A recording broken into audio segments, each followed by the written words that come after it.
Olá, amigos. Meu nome é Rafaela Fernandes e nós estamos hoje participando do projeto Jesus, Luz de Nossas Almas, sobre o livro Primícias do Reino, de autoria do médium Divaldo Pereira Franco, através do espírito Amélia Rodrigues. Trataremos em especial do capítulo 2, intitulado O Precursor. Esse capítulo fala alguns trechos da vida de um profeta muito importante que viveu na época de Jesus, que se trata de João Batista. João Batista nasceu por volta do ano 3º a.C. e era filho de Isabel e Zacarias. Seu nascimento já foi bastante inusitado, porque Isabel, tanto quanto Zacarias, já contavam com uma idade bastante avançada para a maternidade, mas mesmo assim, num determinado dia em que Zacarias estava limpando o templo, ele é visitado pelo Espírito, o anjo Gabriel, que anuncia então a vinda de João Batista. E desde muito jovem, João Batista já inicia suas pregações. Sua mãe Isabel era prima de Maria, mãe de Jesus, e ele costumava batizar as pessoas com as águas do Rio Jordão para que as pessoas arrependessem-se de seus pecados. Isso era um ritual judaico, o judaísmo tinha muitos rituais, e como as pessoas da época eram muito apegadas a essas práticas exteriores, essa modalidade, essa forma com que João pregava e ao mesmo tempo efetuando esse ritual, ainda naquela época revestia-se de grande importância para aquele povo. Mas ele sempre falava que ele era apenas um precursor, que ele veio preparar o caminho e que na verdade viria um maior que ele, um que estaria acima dele e que não batizaria pela água, mas batizaria pelo fogo. E um determinado dia, quando ele estava batizando as pessoas no Rio Jordão, chega então Jesus para ser batizado. E ele até se assusta, mas você vem até mim para ser batizado? Você que deveria me batizar. E Jesus fala que as coisas deveriam ser todas cumpridas. E então ele fala, este é o Cordeiro anunciado por Deus, mostrando a todos que Jesus era o Messias. Porque naquela época, João Batista vivia no deserto, alimentava-se de forma muito frugal, através de mel silvestre, animais silvestres, tinha uma vida muito rústica e era muito respeitado e procurado pelo povo da redondeza, porque ele tinha grande habilidade também de verberar, de pregar. E ele era um grande repressor das situações de adultério, de hipocrisias e até mesmo de situações em que nós tínhamos ainda no Império Romano bastante aqueles eventos de bacanais e adultérios e até mesmo incestos, e tudo isso ele repreendia de uma forma veementemente. Até que um dia, quando ele estava em pregações e estava passando o rei Herodes, ele repreende a conduta do rei Herodes, que era, na verdade, ele não era exatamente um rei, ele era um tetrarca, assim podia-se dizer na época, porque ele tinha mais outros 2 irmãos que eram tetrarcas também, que era como se fossem reis de algumas localidades, mas todos sobre o Império Romano de Tibério. E naquela situação, Herodes Antipas, filho de Herodes o Grande, havia expulsado sua esposa para casar-se, consorciar-se com a esposa de seu irmão Herodes Filipe. E o profeta, então, João Batista, reprime toda essa ação do rei Herodes, que fica bastante assustado com a situação daquela repressão, porque ele era hebreu e respeitava o profeta João Batista, que contava com bastante nome entre o povo na época. Mas a mulher que ele havia se consorciado, que era então a sua cunhada, Herodíade, não aceita aquela situação e fica nutrindo pelo profeta um ódio mortal. Com isso, o profeta é preso por Herodes Antipas para que ele fosse silenciado e passa então 10 meses aprisionado numa masmorra. Quando então Herodes resolve fazer uma festa suntuosa, cheia de bebidas, danças lascivas para a comemoração de seu aniversário. E no meio de todos aqueles fariseus e romanos embriagados pelo vinho, a filha de Herodíase, que se chamava Salomé, que era uma moça muito bonita, uma menina moça, passa a dançar na frente de todos de uma forma muito sensual. E Herodes, que se sentia bastante atraído pela sua então sobrinha enteada, no final daquela dança, no final daquela música, fala a menina na frente de todos: pede-me o que quiser e te darei. E a menina, bastante egoísta e orgulhosa, imediatamente recorre à sua mãe para ver o que ela poderia então estar pedindo a Herodes. Quando então Herodíades, ainda muito ofendida com o gesto de João Batista, fala à sua filha: pede-lhe e eu te darei o que quiseres.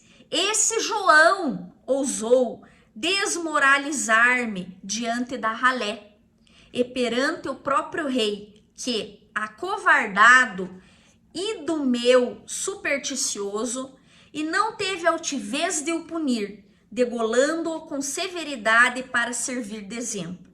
Limpa meu nome, filha, não apenas peço, eu exijo. E a moça, com uma mente bastante ambiciosa, faz esse pedido então a Herodes, que teme recusar tal pedido na frente de todas as demais pessoas, já que ele havia prometido dar-lhe qualquer coisa. Quando então Herodes ordena que o carrasco vá até João Batista e aniquile sua vida através da decapitação. João Batista sabe que chega o seu momento, que ele se tratava do precursor de Jesus, que ele veio para preparar-lhe o caminho. Sente-se o seu corpo suar, mas numa fé inabalável diz então: estou pronto. E é efetuada a decapitação, e então aparece a menina moça, Salomé, andando ultrajante com aquela bandeja de prata, entregando a Herodes o troféu que se tratava da cabeça de João Batista. A respeito dessa situação da decapitação de João Batista, fala-nos Amélia Rodrigues que se trata de um resgate quando ele esteve reencarnado como o profeta Elias. E então, através de uma competição que ele fez com alguns sacerdotes do deus Bá, ele acaba assassinando-os depois de uma promessa de um sacrifício em que Deus comprometeu-se a incendiar os objetos do sacrifício. Mais tarde nós vemos que Jesus, no monte, no momento da transfiguração, junto aos apóstolos de Pedro, João e Tiago, ele passa a conversar com dois espíritos, um deles Moisés e o outro Elias. E os apóstolos ficam bastante surpreendidos com aquela situação, vendo que Jesus estava falando com o espírito de Elias e com o espírito de Moisés, e questionam ao Messias sobre a volta de Elias. Por que, mestre? Pois os escribas dizem que é preciso que Elias venha antes. Porque Jesus estava anunciando que estava chegando o momento, e eles sabiam que lá atrás, através do livro de Malaquias no Velho Testamento, nós temos o profeta de Isaías dizendo que eis que vos enviareis o profeta Elias antes que venha o dia grande. Sempre então era anunciado que Elias voltaria antes de que chegasse o Messias. E o que Jesus responde? É verdade que Elias deve vir e restabelecer todas as coisas. Mas eu vos declaro que Elias já veio e não o conheceram. E eles entenderam que Jesus estava referindo-se a João Batista, que então veio através da reencarnação, do fenômeno abençoado da reencarnação, trazendo aí todos os pressupostos já de Elias. E o mais interessante nessa passagem não é tanto essa contagem desse trecho, porque isso fica muito claro na Bíblia, nas Sagradas Escrituras, no Velho Testamento, tanto sobre Elias como sobre João Batista, mas pela situação do resgate que Amélia Rodrigues coloca, que João Batista, embora fosse o precursor, ele ao mesmo tempo resgata o seu débito através da decapitação que ele passa com o pedido da princesa Salomé.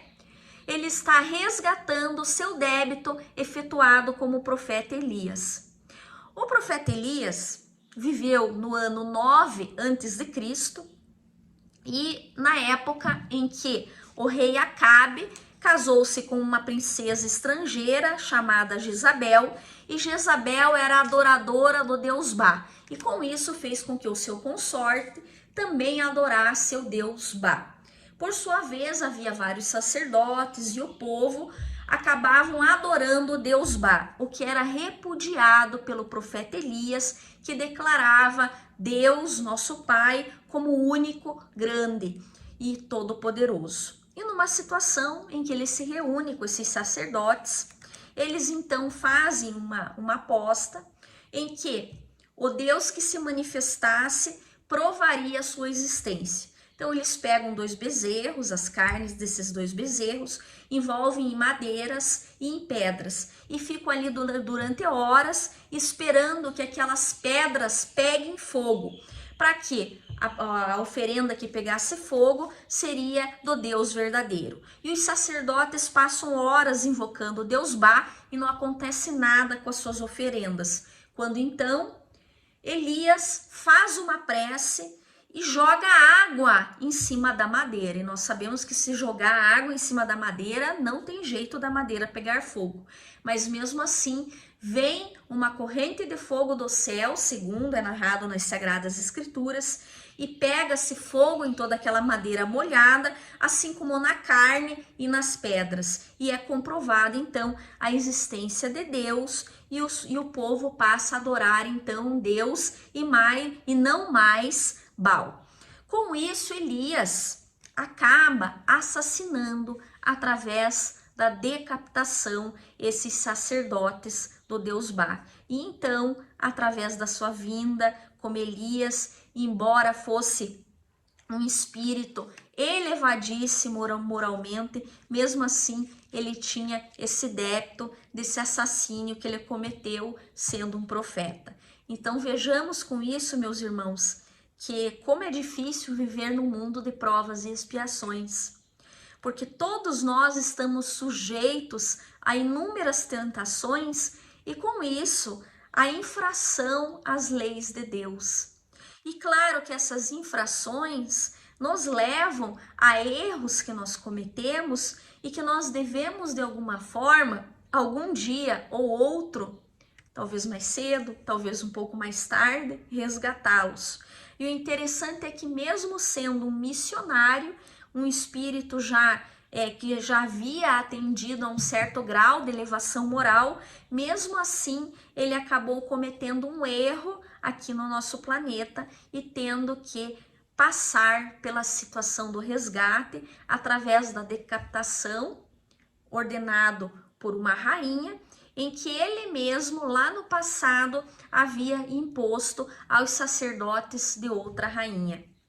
Por isso que os espíritos sempre nos dizem que é muito difícil reencarnar na Terra e no mundo de provas e expiações, porque nós estamos sujeitos às regras desse mundo e com essas regras, as situações de dificuldade e por sua vez a todas as tentações que nós experimentamos.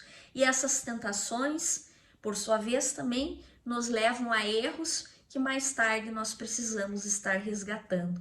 Então fica aí a mensagem, fica aí a dica de que nós precisamos estar sempre orando e vigiando, assim como Jesus nos ensinou, porque todas as nossas ações nós teremos um julgamento. E esse julgamento é da nossa própria consciência e reflexo da lei da causa e do efeito. As boas obras virão como resultado as boas obras, e as más obras terão como resultado as más colheitas. Muito obrigado, um abraço a todos.